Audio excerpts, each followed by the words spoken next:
कोलकाता के एक फैक्ट्री में लगी भीषण आग अभी तक पूरी तरह बुझ नहीं पाई है। फैक्ट्री के कुछ हिस्से ढह चुके हैं और कई जगहों पर अब भी धीमी धीमी आग की लपटें दिखाई दे रही हैं।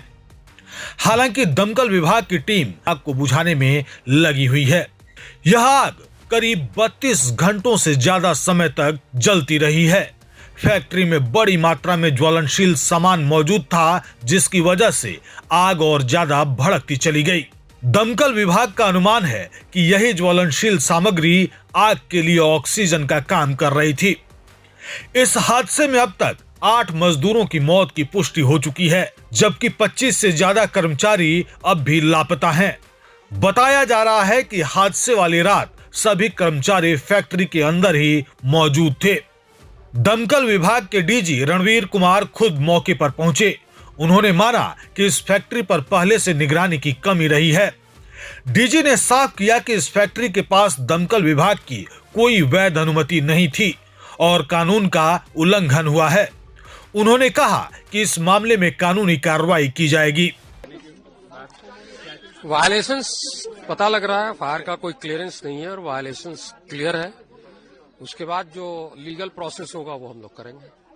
Sir, my main question is like, how did they get the permission? No, we have not given permission. That is what I am saying. There is a clear violation. No permission has been given. We will follow up all the legal procedure. Sir, many people are missing, and there is no. We are trying to find out. Sir, आग की वजह क्या सामने आ रही है? आग की वजह क्या सामने आ रही है? जो फॉरेंसिक के बिना बोलना थोड़ा डिफिकल्ट है, ठीक है ना। फॉरेंसिक होगा, इसका हम लोग फॉरेंसिक एक्सपर्ट बुला के कराएंगे, उसके बाद ही बोल पाएंगे। So what was the major challenge for the fire department over here? Challenge में the whole structure was covered and the fire was intensified and it was spread out. We have difficulties in accessing the property. Sir, अभी तक कितने लोगों की मौत की पुष्टि हुई है आप लोगों की तरफ से?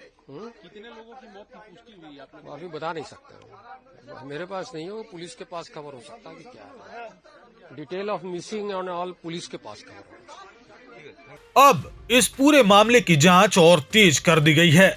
जल्द ही फॉरेंसिक टीम मौके पर पहुंचने वाली है।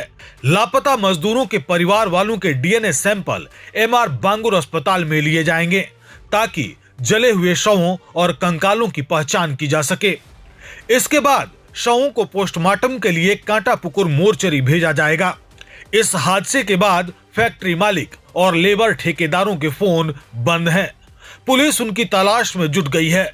दमकल विभाग ने भी साफ किया है कि दोषियों के खिलाफ एफआईआर दर्ज की जाएगी।